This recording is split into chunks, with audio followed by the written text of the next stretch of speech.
Shalom dan selamat hari Minggu kepada seluruh jemaat terkasih.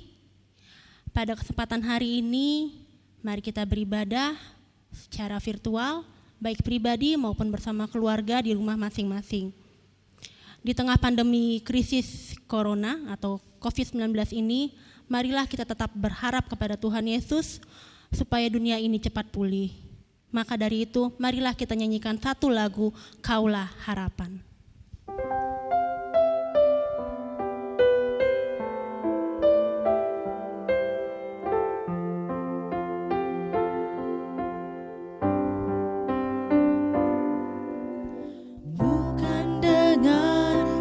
Kekuatanku, ku dapat jalani hidupku tanpa Tuhan yang di sampingku. Ku tak mampu sendiri. Engkaulah kuatku yang menopangku. Ku pandang wajah-Mu dan berseru, pertolonganku datang dari-Mu. Peganglah tanganku, jangan lepaskan. Kaulah harapan dalam hidupku.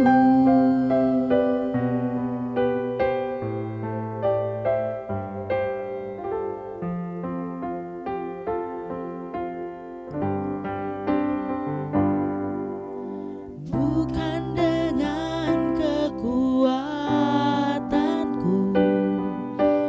ku dapat jalani hidupku tanpa Tuhan yang di sampingku. Ku tak mampu sendiri.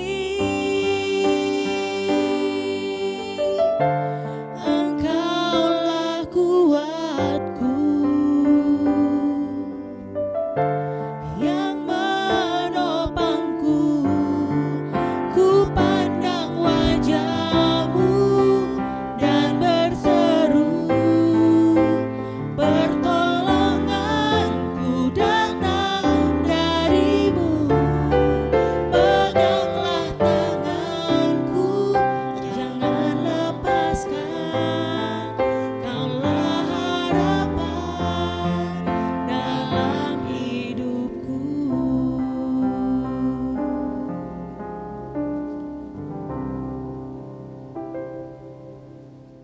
Saudara-saudari yang terkasih dalam nama Tuhan kita Yesus Kristus, atas nama Majelis Jemaat kami menyambut saudara-saudari dengan shalom dan selamat hari Minggu. Khususnya untuk saudara-saudari kita semua yang melaksanakan ibadah melalui rumah kita masing-masing. Kehadiran kita semua kiranya menyempurnakan sukacita di dalam ibadah kita hari ini. Mengawali ibadah kita pada hari ini, marilah kita mendengarkan beberapa penekanan warta jemaat tentang perjalanan jemaat Tuhan dan juga tentang rencana pelayanan di hari-hari yang akan datang. Majelis Jemaat mengucapkan selamat ulang tahun kelahiran dan ulang tahun pernikahan untuk jemaat Tuhan yang berulang tahun dalam minggu ini dan 1 minggu yang akan datang.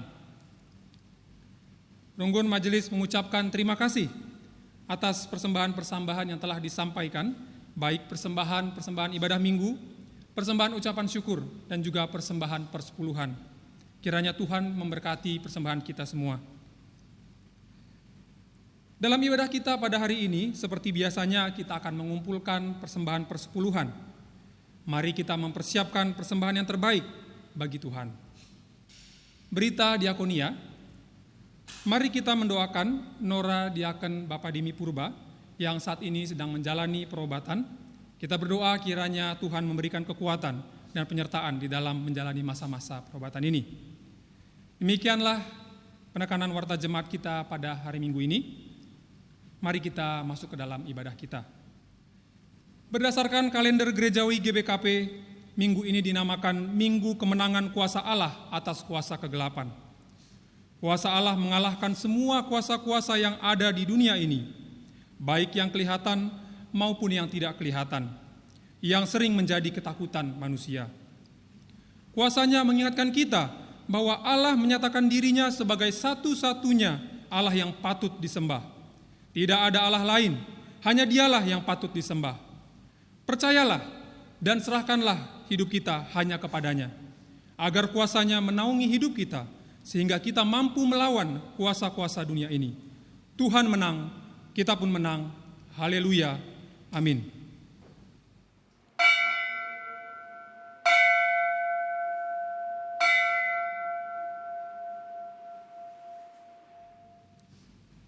Jemaat kami undang untuk bangkit berdiri. Mari bersama-sama kita memuji Tuhan, kita menaikkan pujian bagi Dia, ku hidup bagimu.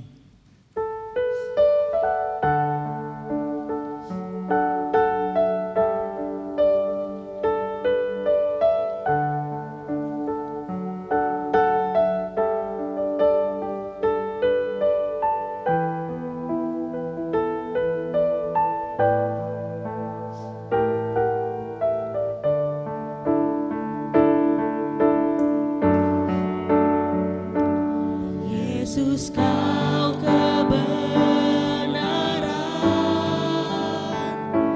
yang menyelamatkanku. Kau memberikanku hidup dan pengharapan.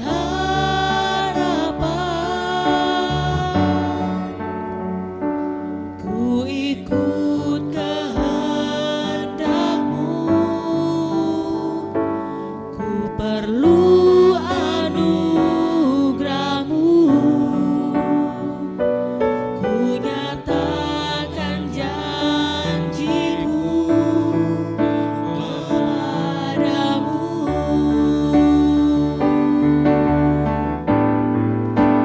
Kalau ku hidup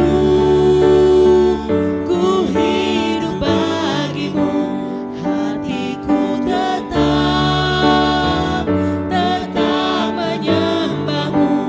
Dunia tak bisa menjauhkanku dari kasih-Mu. Selama ku hidup bagimu, mataku tetap memandang-Mu. Dunia tak bisa menjauhkanku dari kasih-Mu.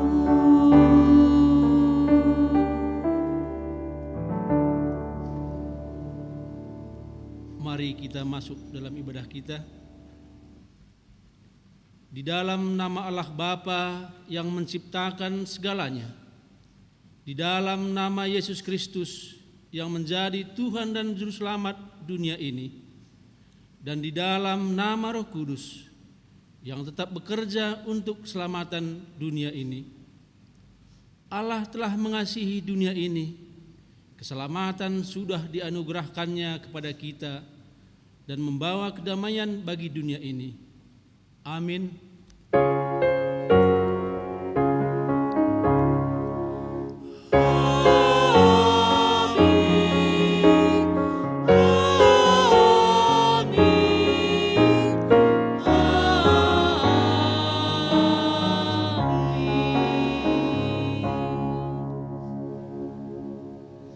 Itulah firman yang Ia suruh sampaikan kepada orang-orang Israel, yaitu firman yang memberitakan damai sejahtera oleh Yesus Kristus yang adalah Tuhan dari semua orang. Kisah Para Rasul 10 ayat 36. Marilah kita memuji Tuhan atas firman-Nya melalui nyanyian kita, Aku Percaya.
dipersilahkan untuk duduk. Allah yang berkuasa di atas segalanya. Lalu Allah mengucapkan segala firman ini, Akulah Tuhan Allahmu yang membawa engkau keluar dari tanah Mesir, dari tempat perbudakan. Jangan ada padamu Allah lain di hadapanku. Jangan membuat bagimu patung yang menyerupai apapun yang ada di langit di atas, atau yang ada di bumi di bawah, atau yang ada di dalam air di bawah bumi. Jangan sujud menyembah kepadanya atau beribadah kepadanya. Sebab Aku, Tuhan Allahmu, adalah Allah cemburu, yang membalaskan kesalahan bapa kepada anak-anaknya, kepada keturunan yang ketiga dan keempat dari orang-orang yang membenci Aku. Tetapi Aku menunjukkan kasih setia kepada beribu-ribu orang, yaitu mereka yang mengasihi Aku dan yang berpegang pada perintah-perintahku. Jangan menyebut nama Tuhan Allahmu dengan sembarangan, sebab Tuhan akan memandang bersalah orang yang menyebut namanya dengan sembarangan. Ulangan 5 ayat 1 sampai 7. Ya Tuhan, dari semua perbuatanmu, sungguh Engkaulah Allah yang esa, yang berkuasa di atas semua yang bernafas di dunia ini. Kita memuji Tuhan atas kuasa-Nya dengan bernyanyi di Kidung Jemaat nomor 3, 1 dan 3.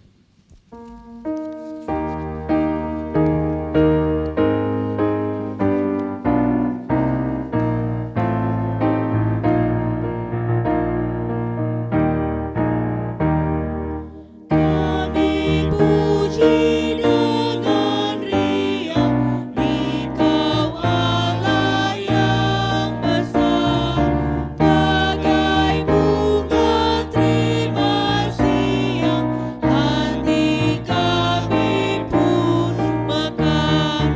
Kabut dosa dan derita, kerimbangan telah lenyap, sumber suka yang abadi, beri sinar-Mu menyerap.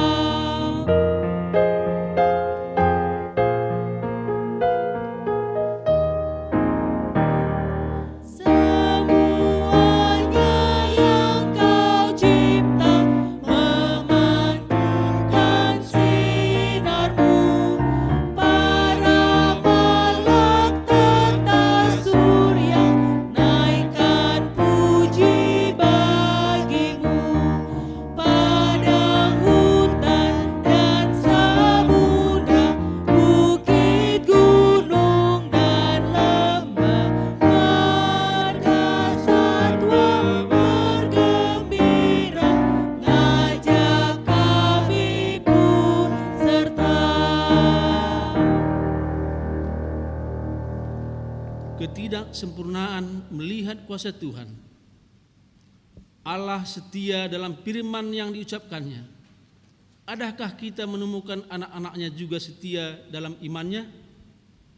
Ya Tuhanku, ya Allahku, seringkali kami tidak sabar menanti pertolongan-Mu dalam kesusahan dan ketakutan kami. Kami mengaku seringkali kami mengabaikan kuasa-Mu. Ya Tuhan, ampunilah kami. Orang yang bertahan di dalam penderitaan akan diberi kemenangan, tetapi orang tidak setia akan binasa. Seringkali kami tidak setia padamu, karena kami hanyut dalam godaan dunia, harta, kuasa, harga diri, dan penyakit. Ya Tuhan, ampunilah kami. Allah Maha Kuasa, tidak ada kuasa melebihi kuasa-Nya. Kuasa-Nya membawa keselamatan dan damai sejahtera. Seringkali kami tidak mampu membedakan kuasa-Mu dengan kuasa-kuasa lain, sehingga hidup kami dikuasai dosa. Apa yang menurut kami adalah keuntungan, ternyata adalah kesialan. Apa yang menurut kami adalah berkat, ternyata adalah kutukan. Apa yang menurut kami membawa damai, ternyata adalah kebinasaan. Ya Tuhan, ampunilah kami. Mari kita masuk ke saat teduh dimulai.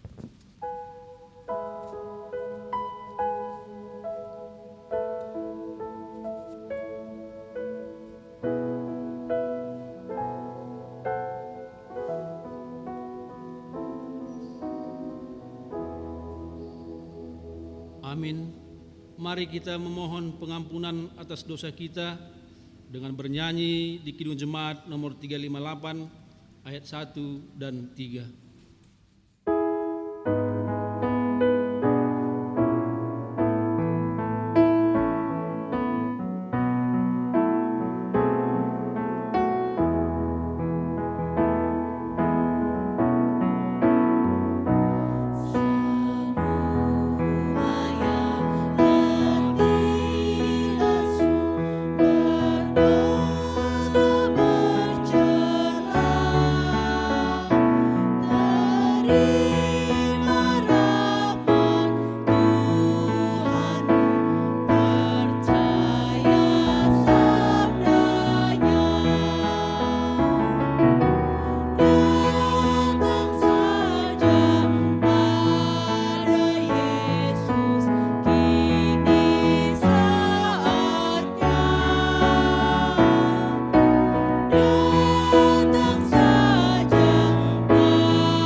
Jemaat dipersilahkan untuk bangkit berdiri.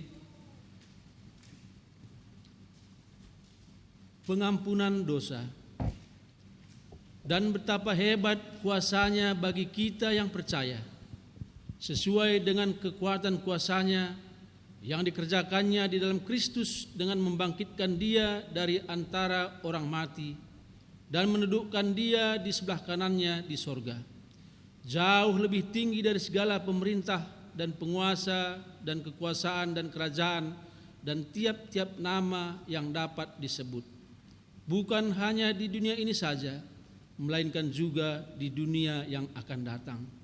Demikian juga firman-Nya, marilah, baiklah kita berperkara. Firman Tuhan, sekalipun dosamu merah seperti kirmizi, akan menjadi putih seperti salju.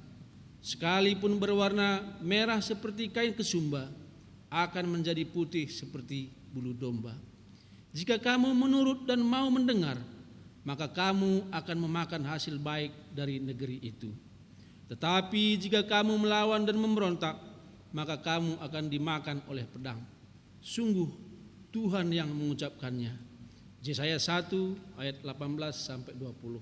Kita puji Tuhan dengan bernyanyi di Kidung Jemaat nomor 381, 1 dan 2.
Tiba saatnya kita pembacaan firman yang pertama yang diambil dari 1 Samuel 16 ayat 14 sampai 23.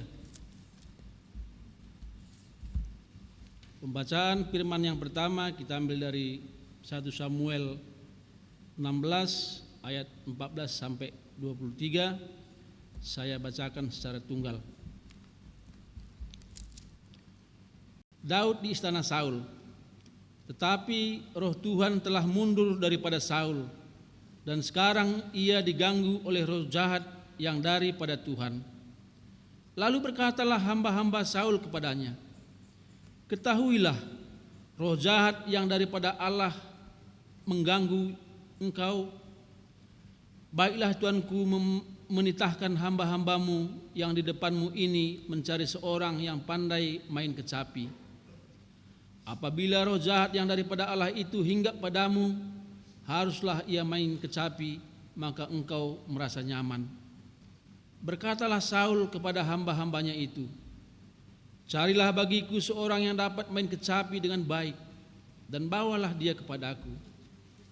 Lalu jawab seorang hamba itu, katanya, sesungguhnya aku telah melihat salah seorang anak laki-laki Isai, orang Betlehem itu, yang pandai main kecapi. Ia seorang pahlawan yang gagah perkasa, seorang prajurit yang pandai bicara, elok perawakannya, dan Tuhan menyertai dia. Kemudian Saul mengirim suruhan kepada Isai dengan pesan, suruhlah kepadaku anakmu Daud yang ada pada kambing domba itu. Lalu Isai mengambil seekor keledai yang dimuati roti, sekirbat anggur dan seekor anak kambing. Maka dikirimkannya lah itu kepada Saul dengan perantaraan Daud anaknya. Demikianlah Daud sampai kepada Saul dan menjadi pelayannya. Saul sangat mengasihinya dan ia menjadi pembawa senjatanya. Sebab itu Saul menyuruh orang kepada Isai mengatakan, biarlah Daud tetap menjadi pelayanku, sebab aku suka kepadanya. Dan setiap kali apabila roh yang daripada Allah itu hinggap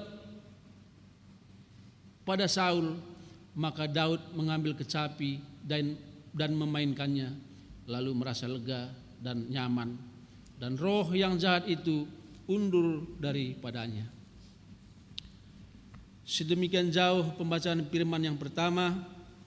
Berbahagialah orang yang mendengar firman Tuhan, yang memelihara serta melakukannya dalam kehidupannya sehari-hari.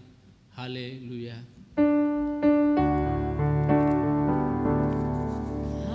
Haleluya. Haleluya. Haleluya.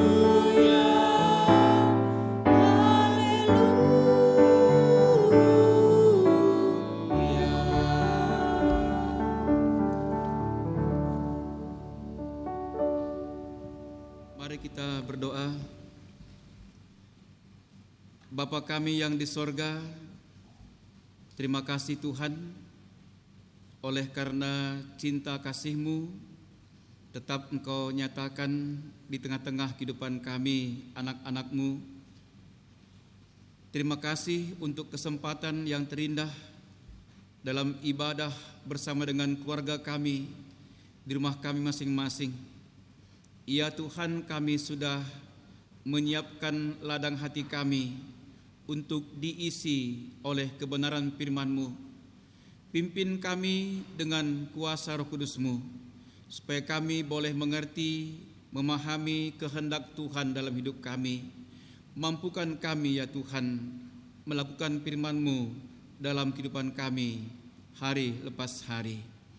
Berkati hamba-Mu ya Tuhan, supaya hamba-Mu boleh menyampaikan firman-Mu dengan baik dan benar seperti yang Kau kehendaki. Berfirmanlah kepada kami ya Tuhan, karena kami anak-anak-Mu telah siap sedia untuk mendengarkannya. Dalam nama Tuhan Yesus Kristus kami berdoa. Amin. Jemaat yang terkasih dalam nama Tuhan Yesus Kristus, firman Tuhan yang menjadi khotbah bagi kita pada minggu ini terambil dari kitab Markus pasal 5 ayat 1 sampai 10, tetapi saya membacakannya sampai dengan ayatnya yang ke-16. Saya akan membacakan firman Tuhan secara tunggal. Lalu sampailah mereka di seberang danau di daerah orang Gerasa. Baru saja Yesus turun dari perahu, datanglah seorang yang kerasukan roh jahat dari pekuburan menemui dia. Orang itu diam di sana dan tidak ada seorang pun lagi yang sanggup mengikatnya, sekalipun dengan rantai. Karena sudah sering ia dibelenggu dan dirantai. Tetapi rantainya diputuskannya dan belenggunya dimusnahkannya, sehingga tidak ada seorang pun yang cukup kuat untuk menjinakkannya. Siang malam ia berkeliaran di pekuburan dan di bukit-bukit sambil berteriak-teriak dan memukuli dirinya dengan batu. Ketika ia melihat Yesus dari jauh, berlarilah ia mendapatkannya lalu menyembahnya. Dan dengan keras ia berteriak, "Apa urusanmu dengan aku, hai Yesus, anak Allah yang maha tinggi? Demi Allah, jangan siksa aku." Karena sebelumnya Yesus mengatakan kepadanya, "Hai engkau roh jahat, keluar dari orang ini." Kemudian ia bertanya kepada orang itu, "Siapa namamu?" Jawabnya, "Namaku Legion, karena kami banyak." Ia memohon dengan sangat supaya Yesus jangan mengusir roh-roh itu keluar dari daerah itu. Adalah di sana, di lereng bukit, sejumlah besar babi sedang mencari makan. Lalu roh-roh itu minta kepadanya, katanya, "Suruhlah kami pindah ke dalam babi-babi itu, biarkanlah kami memasukinya." Yesus mengabulkan permintaan mereka. Lalu keluarlah roh-roh jahat itu dan memasuki babi-babi itu. Kawanan babi yang kira-kira 2.000 jumlahnya itu terjun dari tepi jurang ke dalam danau dan mati lemas di dalamnya. Maka larilah penjaga-penjaga babi itu dan menceritakan hal itu di kota dan di kampung-kampung sekitarnya. Lalu keluarlah orang untuk melihat apa yang terjadi. Mereka datang kepada Yesus dan melihat orang yang kerasukan itu duduk, sudah berpakaian dan sudah waras, orang yang tadinya kerasukan legion itu. Maka takutlah mereka, orang-orang yang telah melihat sendiri hal itu, menceritakan kepada mereka tentang apa yang telah terjadi atas orang yang kerasukan setan itu dan tentang babi-babi itu. Sedemikian pembacaan firman Tuhan. Mejuah-juah manbanta krinana. Salam. Jemaat yang terkasih dalam nama Tuhan Yesus Kristus. Hampir seluruh stasiun televisi di Indonesia saat ini menyuguhkan tontonan seram yang dikemas sedemikian rupa kepada para pemirsa. Dari tontonan itu diketahui bagaimana keadaan orang yang selalu berhubungan dengan roh-roh setan. Mereka liar, mereka tak terkendali, bahkan membahayakan orang lain. Sebuah tayangan di televisi swasta Karma Balik, pembawa acara Roy Kiyoshi meminta kepada para pasiennya yang memelihara roh-roh jahat supaya jangan pernah bermain-main dengan roh-roh jahat, setan, iblis, dan sebagainya. Karena sekali bermain-main dengan mereka, maka akan selamanya mereka berusaha menguasai hidup manusia tadi. Saya melihat tayangan tersebut dan betapa mengerikan orang-orang yang memelihara roh-roh jahat dalam hidupnya. Roh-roh jahat tersebut sungguh-sungguh menguasai dan mengendalikan hidupnya. kebanyakan para pasien Roy Kiyoshi tadi datang kepadanya karena sudah merasa tidak kuat menahan penderitaan bersama roh-roh jahat tersebut. Lalu di tempat lain kita juga melihat bahwa ada banyak kasus di sekitar kita, seperti murid-murid sekolah yang kesurupan. Lalu ada penganiayaan orang yang diduga memelihara begu ganjang di daerah Tapanuli. Ada kasus santet, kasus mutilasi. Lalu ada seorang ibu yang berpredikat sarjana dari perguruan tinggi negeri terkenal yang tega membunuh anaknya sendiri karena merasa ada yang membisiki.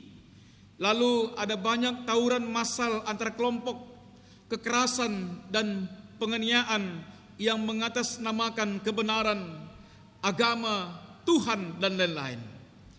Dari kasus-kasus di atas, nampaknya manusia tidak dapat mengendalikan dirinya sendiri lagi dan sudah dikuasai serta diperbudak suatu kuasa jahat dari luar dirinya. Saudara-saudara, siapakah musuh manusia sebenarnya?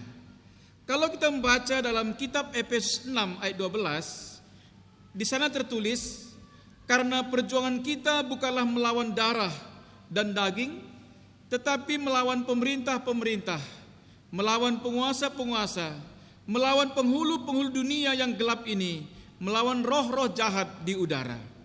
Jelas sekali bahwa lawan manusia sebenarnya berbentuk roh yang dapat berada di mana saja, yang sangat licik dan mudah menyusup ke dalam diri manusia, bahkan dapat menyamar dan mempengaruhi ke dalam diri seseorang nabi sehingga ajarannya menyimpang dan menyebabkan kekacauan, kekerasan, penganiayaan di mana-mana. Roh jahat dengan kuasa gelapnya ini kita sebut dengan iblis, setan. Saudara-saudara, mari kita perhatikan apa yang menjadi nats khotbah kita pagi ini. Ini bukan pertama kalinya Markus menceritakan kisah Yesus mengusir roh jahat. Karena kalau kita baca dalam Markus 3 ayat 20 sampai 30, di sana Yesus sebelumnya sudah pernah menyembuhkan orang yang kerasukan setan. Namun ada sesuatu yang berbeda dalam kisah yang terjadi di Gerasa ini dibandingkan dengan kisah-kisah sebelumnya. Markus menggambarkan bahwa orang yang kerasukan setan ini memiliki kekuatan fisik yang begitu besar. Sekarang mari kita lihat buktinya dalam ayat 3 dan 4. Orang itu diam di sana dan tidak ada seorang pun lagi yang sanggup mengikatnya, sekalipun dengan rantai. Karena sudah sering ia dibelenggu dan dirantai, tetapi rantainya diputuskannya dan belenggunya dimusnahkannya, sehingga tidak ada seorang pun yang cukup kuat untuk menjinakkannya. Akan tetapi keadaan lainnya ternyata sungguh menyedihkan. Hal itu bisa kita baca dalam ayat 5. Dikatakan di sana, siang malam ia berkeliaran di pekuburan dan di bukit-bukit sambil berteriak-teriak dan memukuli dirinya dengan batu. Sungguh mengenaskan keadaan orang yang dikendalikan oleh roh jahat ini. Orang lain pun mungkin menjadi ketakutan bila melihat dia. Beginilah jadinya apabila seorang menyerahkan dirinya kepada iblis. Semua tindakan dan hidupnya tidak terkendali, bahkan ia menyiksa dirinya sendiri. Jika membaca kisah ini, sebenarnya kita tidak menerima penjelasan bagaimana orang itu sampai kerasukan roh-roh jahat. Akan tetapi ada hal yang menarik di sini, bahwa ketika orang yang kerasukan roh-roh jahat itu berinteraksi dengan Yesus, diperlihatkan bahwa orang itu mengetahui siapa Yesus dan mereka takut kepada Yesus. Dalam ayat 7 dikatakan, dan dengan keras ia berteriak, "Apa urusanmu dengan aku, hai Yesus, anak Allah yang maha tinggi? Demi Allah, jangan siksa aku." Ternyata roh-roh jahat itu sangat memahami otoritas Yesus, sehingga dia tidak berani bertindak tanpa seizin Yesus. Maka atas perkenan Yesus, roh-roh jahat itu berpindah dari orang yang kerasukan itu ke kawanan babi yang berjumlah 2.000 ekor. Akibatnya babi-babi itu terjun ke dalam danau dan mati lemas di sana. Saudara-saudara, ada pengorbanan yang sangat besar untuk melepaskan seseorang dari ikatan roh jahat. Jika harga seekor babi 2 juta rupiah dikalikan 2.000 ekor babi, tentu nilainya sangat banyak sekali. Artinya bahwa tindakan Yesus mengorbankan kawanan babi yang banyak memperlihatkan betapa mahal harganya menyelamatkan jiwa seseorang. Pengorbanan materi yang besar seharusnya dilihat tidak lebih berharga dibandingkan satu jiwa yang dilepaskan dari ikatan ribuan roh jahat. Selain itu, Yesus ingin menyadarkan masyarakat Gerasa betapa berbahayanya roh jahat itu. Tanpa kuasa Tuhan, mustahil seseorang sanggup melepaskan diri dari kuasa roh-roh jahat tersebut. Kita bisa melihat bagaimana misi roh-roh jahat yang sebenarnya. Mereka membunuh dan menghancurkan, sama seperti yang mereka telah lakukan kepada orang yang kerasukan tadi. Namun fakta itu kiranya tidak menyurutkan iman kita, karena fakta bahwa iblis dapat menjadikan manusia sebagai tawanannya bukanlah fakta yang penting bagi kita.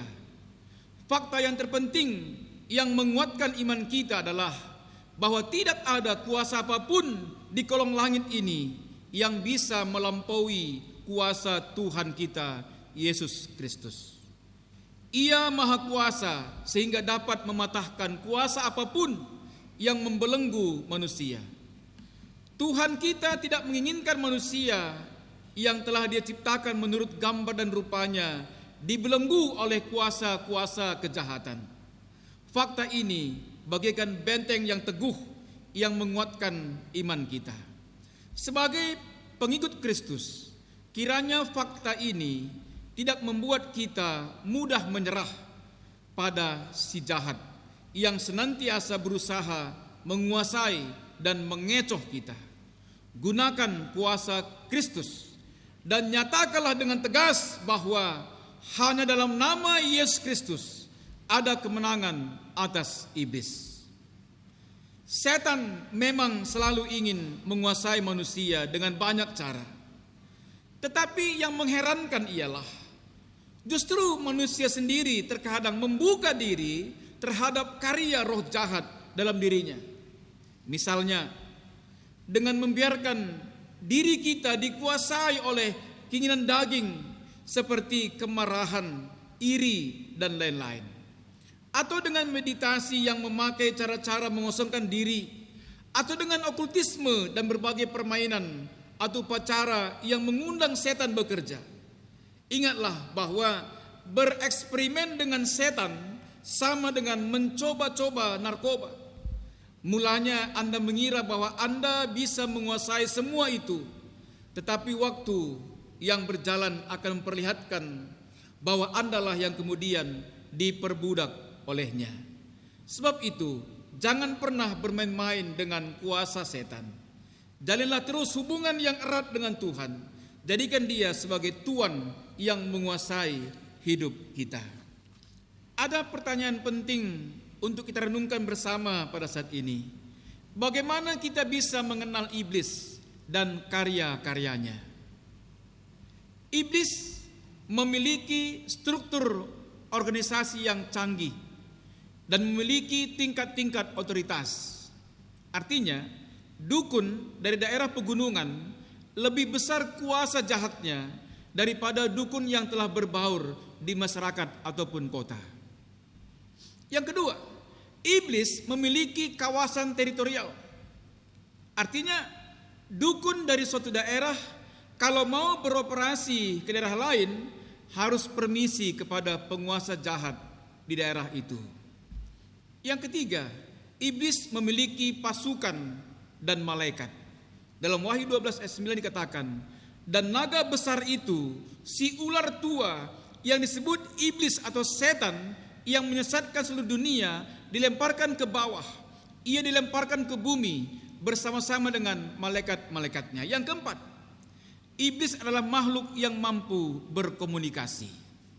Dalam Ayub 1 ayat 7 dikatakan, maka bertanyalah Tuhan kepada iblis, dari mana engkau? Lalu jawab iblis kepada Tuhan, dari perjalanan mengelilingi dan menjelajah bumi. Iblis yang mampu berkomunikasi dengan manusia ini memiliki rancangan agar manusia yang memiliki pikiran, kehendak, perasaan dapat dikuasainya. Juga iblis dapat mempengaruhi indera manusia yang pemanis, pelet, guna-guna. Yang kelima, iblis adalah pendakwa dan penuduh. Dalam Zakaria 3 ayat 1 dikatakan, kemudian ia memperlihatkan kepadaku imam besar Yosua berdiri di hadapan malaikat Tuhan, sedang iblis berdiri di sebelah kanannya untuk mendakwa dia.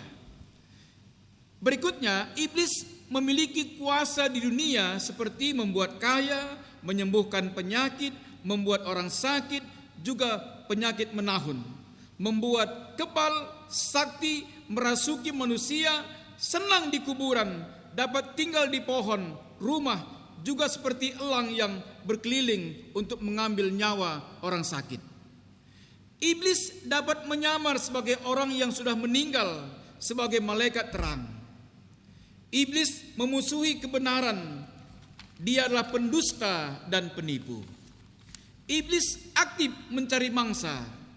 Dalam 1 Petrus 5 ayat 8 dikatakan, sadarlah dan berjaga-jagalah, lawanmu si iblis berjalan keliling sama seperti singa yang mengaum-ngaum dan mencari orang yang dapat ditelannya. Iblis mencari perhentian seperti pohon, gunung, batu besar, sungai, lautan, binatang, dan manusia. Kemudian iblis berani memasuki persekutuan atau kumpulan orang Kristen. Lalu dia menyuntikkan gagasan agar mereka saling menyalahkan, mereka saling mengkhianati. Iblis dapat mendatangkan badai, hujan, dan dia juga dapat menangkal badai dan hujan tersebut. Lalu iblis suka merusak diri. Iblis mengenal Tuhan Yesus Kristus. Iblis mempunyai nama seperti Beelzebul, Belial, dan Legion. Iblis mempunyai strategi. Dalam Lukas 4 ayat 13 dikatakan, sesudah iblis mengakhiri semua pencobaan itu, ia mundur daripadanya dan menunggu waktu yang baik. Iblis menghalangi orang mendengarkan firman Tuhan dan memelintir firman Tuhan. Dalam Kisah 13 ayat 8 sampai 10 dikatakan, tetapi Elimas, demikianlah namanya dalam bahasa Yunani, tukang sihir itu menghalang-halangi mereka dan berusaha membelokkan gubernur itu dari imannya. Tetapi Saulus juga disebut Paulus yang penuh dengan Roh Kudus menatap dia dan berkata, hai anak iblis, engkau penuh dengan rupa-rupa tipu muslihat dan kejahatan. Engkau musuh segala kebenaran. Tidakkah engkau akan berhenti membelokkan jalan Tuhan yang lurus itu? Kemudian ada pertanyaan berikutnya ialah, bagaimana cara kita mengalahkan iblis ini? Harus kita pahami bahwa iblis itu sangat licik dan lihai, serta memiliki kuasa yang besar, tetapi jahat. Tingkat intelektual manusia katakanlah seorang profesor, masih jauh di bawah kelicikan iblis. Jadi jangan pernah percaya dan tertipu bahwa iblis dapat dikalahkan dengan intelektual manusia. Maka langkah-langkah untuk mengalahkan iblis yang perlu kita lakukan ialah, pertama, kita harus memiliki kebenaran dan kuasa yang lebih kuat daripada iblis. Filipi 2 ayat 10 berkata, supaya dalam nama Yesus bertekuk lutut segala yang ada di langit dan yang ada di atas bumi. Lalu Lukas 11:14 dikatakan, pada suatu kali Yesus mengusir dari suatu setan yang membisukan. Ketika setan itu keluar, orang bisu itu dapat berkata-kata, maka heranlah orang banyak. Yang kedua, kita diberi kuasa oleh Tuhan Yesus Kristus untuk mengusir dan mengalahkan iblis. Yang ketiga, yang perlu kita lakukan ialah sering-seringlah memberitakan Injil dan melayani Tuhan dengan apa yang ada pada diri kita, yaitu menyampaikan apa yang telah diperbuat Tuhan kepada diri kita. Yang keempat, percayalah walaupun kita tidak melihat bahwa kita disertai kuasa Tuhan pada saat melakukan peperangan melawan iblis. Tujuan utama kita melawan iblis adalah agar kita beroleh keselamatan, bukan sekedar kelepasan atau kesembuhan. Yang kelima, harus bersenjatakan pedang roh, yaitu firman Tuhan. Yang keenam, kita harus berdoa dengan bertekun, karena jika kita bersama-sama berdoa, maka kita sedang bersatu dalam membentuk jaringan untuk mengalahkan iblis. Lalu untuk memenangkan pertarungan ini, kita perlu memahami strategi Sun Tzu. Dia berkata seperti ini, kalau memiliki kekuatan 10 kali kekuatan musuh, kepunglah dia. Kalau 5 kali, seranglah dia. Kalau 2 kali, hadapilah dia. Kalau sama-sama kuat, pecah belahlah dia. Kalau Anda kalah banyak, bertahanlah. Kalau Anda bukan tandingan musuh, hindarilah dia. Demikian kata Sun Tzu soal seni menggunakan pasukan. Untuk memenangkan peperangan, syaratnya kita wajib lebih kuat. Kalau merasa tidak kuat, hindari musuh. Dalam hal ini, legion dalam bacaan kita. Jadi sekali lagi saya katakan, iblis itu ada dan nyata mempengaruhi kehidupan kita manusia. Iblis itu punya kuasa yang sangat besar, tapi ingat, kuasa Allah lebih besar daripada kuasa setan, iblis dan semuanya. Jangan pernah mencoba-coba bermain-main dengan iblis, karena dia akan memperbudak kita. Lawanlah iblis dengan mengadopsi kuasa Yesus Kristus. Terpujilah nama Tuhan. Amin. Mari kita berdoa. Ya Tuhan, firman-Mu pada pagi ini sudah mengajar kami bagaimana supaya kami percaya dan memiliki ketergantungan penuh pada Tuhan. Bahwa kami percaya Tuhan, iblis memiliki kuasa, iblis memiliki pengaruh besar dalam hidup kami. Akan tetapi kuasa-Mu lebih besar daripada kuasa segala roh-roh jahat. Ya Tuhan, sempurnakanlah firman-Mu di tengah-tengah kehidupan kami, supaya apapun yang kami alami ke depannya, kami semakin mengandalkan Tuhan. Kami tidak mengandalkan diri kami, apalagi kami mengandalkan kuasa-kuasa kegelapan. Biarlah kiranya firman-Mu ini membimbing kami, sehingga kami semuanya menjadi pelaku-pelaku firman Tuhan. Terpujilah Engkau Bapa, kekal selama-lamanya. Dalam nama Tuhan Yesus Kristus kami datang kepadamu. Amin. Marilah kita bangkit berdiri. Kita mengucapkan pengakuan iman kita bersama-sama dengan seluruh orang Kristen di segala tempat dan zaman. Marilah kita mengucapkannya. Aku percaya kepada Allah, Bapa yang Maha Kuasa, Khalik langit dan bumi, dan kepada Yesus Kristus, anaknya yang tunggal Tuhan kita, yang dikandung daripada Roh Kudus, lahir dari anak darah Maria, yang menderita di bawah pemerintahan Pontius Pilatus, disalibkan, mati dan dikuburkan, turun ke dalam kerajaan maut, pada hari yang ketiga bangkit pula dari antara orang mati, naik ke sorga, duduk sebelah kanan Allah, Bapa yang Maha Kuasa, dan akan datang dari sana untuk menghakimi orang hidup dan yang mati. Aku percaya kepada Roh Kudus, gereja yang kudus dan am, persekutuan orang kudus, pengampunan dosa, kebangkitan daging, dan hidup yang kekal. Amin. Jemaat dipersilakan duduk. Kita akan mengumpulkan persembahan kita sebagaimana biasanya setiap minggu kedua kita akan mengumpulkan persembahan perpuluhan. Oleh karena itu, mari kita mendengarkan firman Tuhan kepada kita semuanya yang memberi persembahan dan perpuluhan kepada Allah. Lukas 12 ayat 23 sampai 24 berkata, sebab hidup itu lebih penting daripada makanan, dan tubuh itu lebih penting daripada pakaian.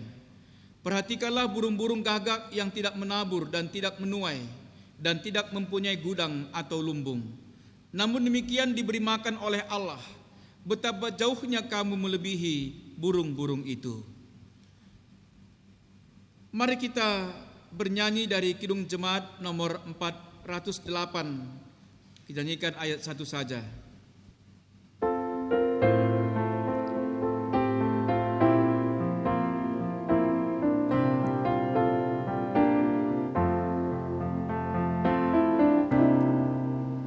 Di jalanku ku diiring oleh Yesus Tuhanku. Apakah yang kurang lagi jika Dia paduku, diberi damai sorgawi, asal imanku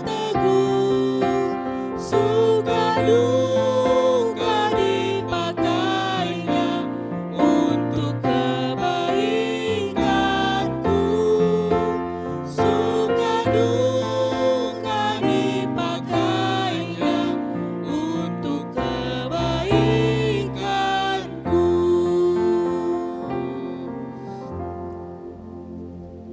Marilah kita mendoakan persembahan kita, dilanjutkan dengan doa syafaat. Mari kita berdoa. Bapa kami yang di sorga, terima kasih Tuhan, karena oleh anugerah-Mu, oleh berkat-Mu, kami sudah dimampukan Tuhan untuk mengembalikan dalam bentuk persembahan syukur kami kepada Tuhan. Engkau berkati persembahan kami dan juga persembahan perpuluhan kami, supaya gereja Tuhan semakin diteguhkan, dimampukan dalam melakukan pelayanan bagi jemaat-Mu dan juga bagi orang-orang lain yang membutuhkannya. Ya Tuhan, kami mendoakan majelis jemaat, pendeta, pertua diaken, pengurus kategorial, pengurus PJJ, panitia-panitia dan seksi-seksi. Engkau kiranya memperlengkapi mereka dengan kuasa Roh Kudus-Mu. Satukan hati mereka ya Tuhan dalam melayani Tuhan di tengah-tengah gereja-Mu di sini. Berkati keluarganya, berkati pekerjaannya. Ya Tuhan, kami juga mendoakan jemaat-Mu dengan berbagai profesi mereka masing-masing. Engkau kiranya menyempurnakan apa yang menjadi tugas-tugas mereka. Mampukan mereka Tuhan untuk mengerjakannya. Engkau juga memberkati orang tua kami Zaitun, mereka yang masih aktif atau mereka yang sudah tidak aktif lagi. Biarlah kiranya Roh Kudus Tuhan memimpin hidup mereka senantiasa. Juga buat mereka anggota jemaat-Mu yang sudah menjadi orang tua tunggal, Engkau melihat apa yang menjadi kebutuhannya. Engkau kiranya tetap memelihara dia serta mencukupkan segala yang diperlukan. Ya Tuhan, berkati anak-anak kami dalam belajarnya, dalam kuliahnya, dalam pekerjaannya, dan juga dalam usahanya. Anak-anak kami dalam pergaulannya, Engkau kiranya memberkati mereka, supaya mereka tetap hidup dalam naungan kasih Tuhan. Mereka menjadi anak-anak kebanggaan bagi keluarga dan juga bagi gereja Tuhan. Bagi anak-anak kami yang sampai saat ini juga belum mendapatkan pasangan hidupnya, ya Tuhan, Kau berkati. Engkau izinkan mereka juga untuk mendapatkan kasih karunia-Mu melalui pasangan hidupnya. Ya Tuhan, kami mendoakan anak-anak-Mu yang berulang tahun seminggu yang lalu dan juga seminggu yang akan datang, baik ulang tahun kelahiran maupun ulang tahun perkawinan. Engkau kiranya tetap memberikan kesehatan dan panjang umur, tambahkan sukacita kebahagiaan ke tengah-tengah kehidupannya dan juga keluarganya. Ya Tuhan, berkati saudara kami Nora Diaken Bapak Dimi Purba yang saat ini sedang menjalani pemeriksaan untuk mendukung proses pengobatannya ke depannya.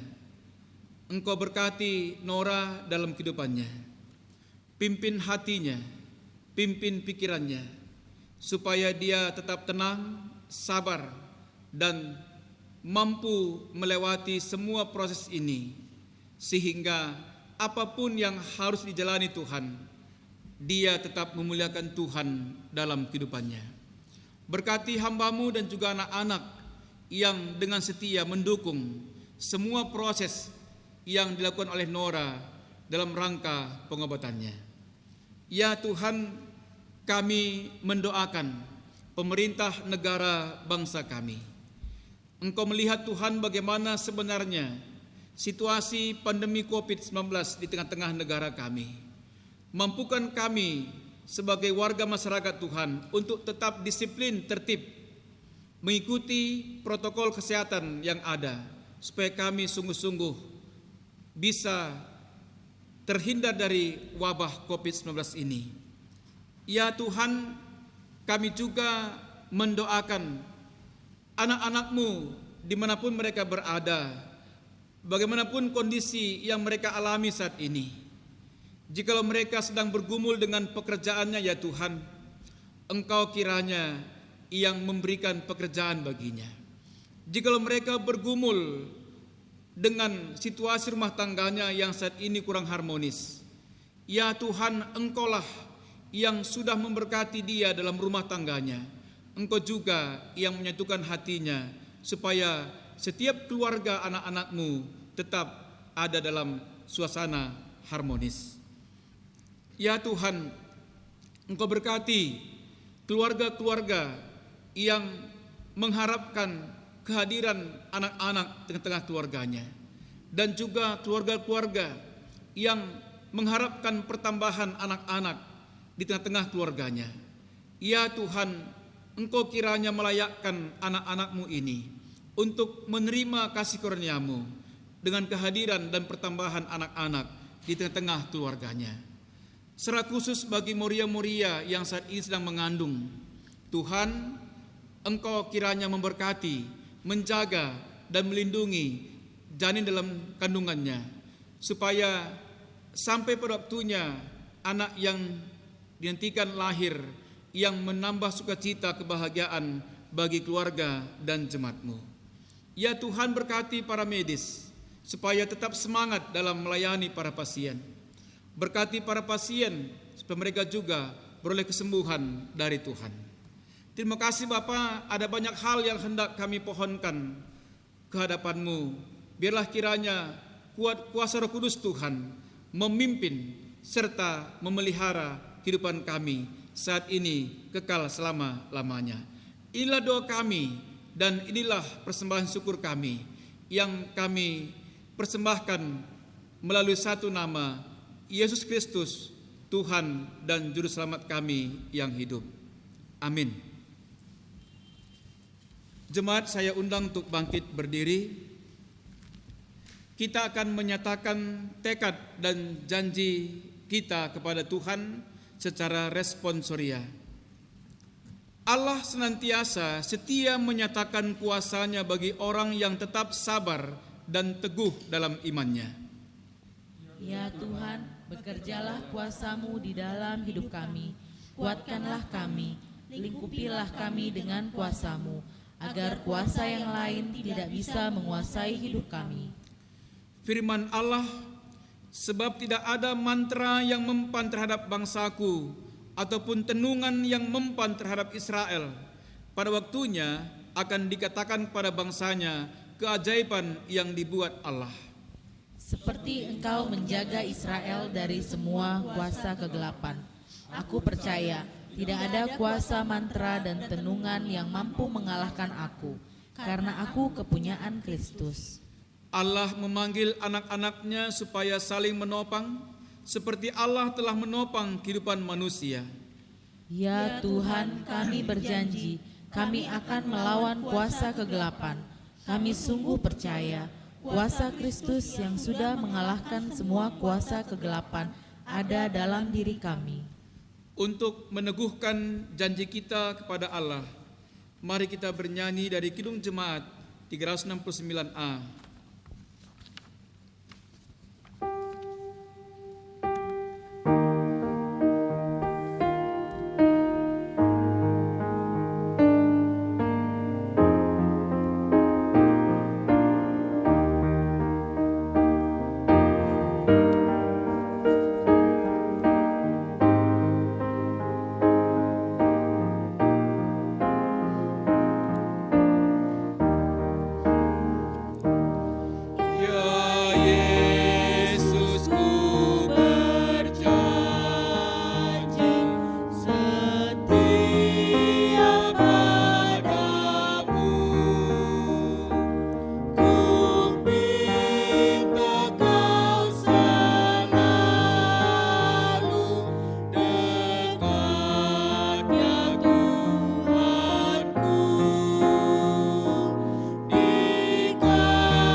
Marilah kita berdoa seperti yang diajarkan oleh Tuhan Yesus.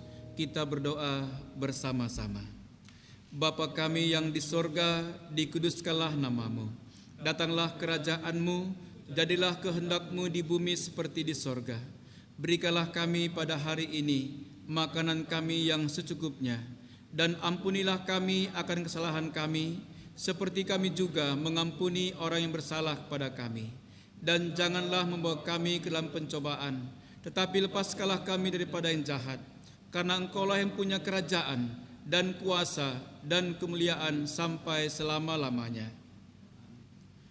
Pergilah ke dalam dunia yang penuh pencobaan ini, teguhkanlah hatimu untuk hidup dalam kuasa Allah, dan untuk menguatkanmu, terimalah berkat dan kuasa-Nya.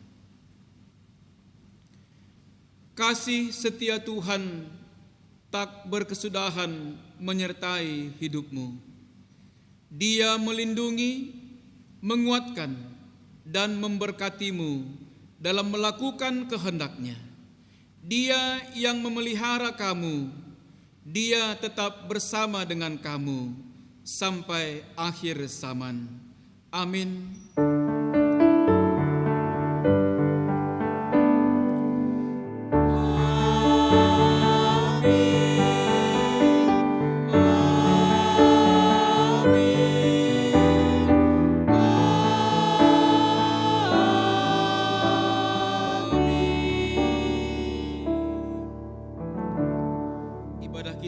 Sudah selesai, mujuah-juah manbanta krinana. Salam sehat.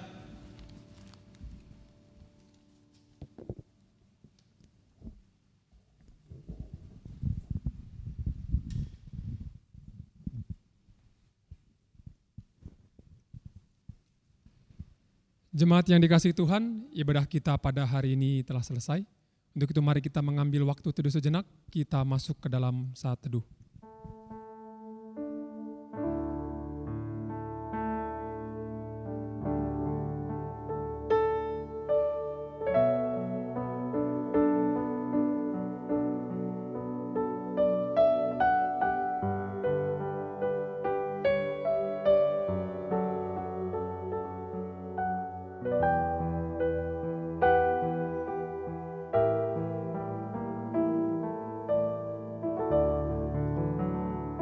Amin.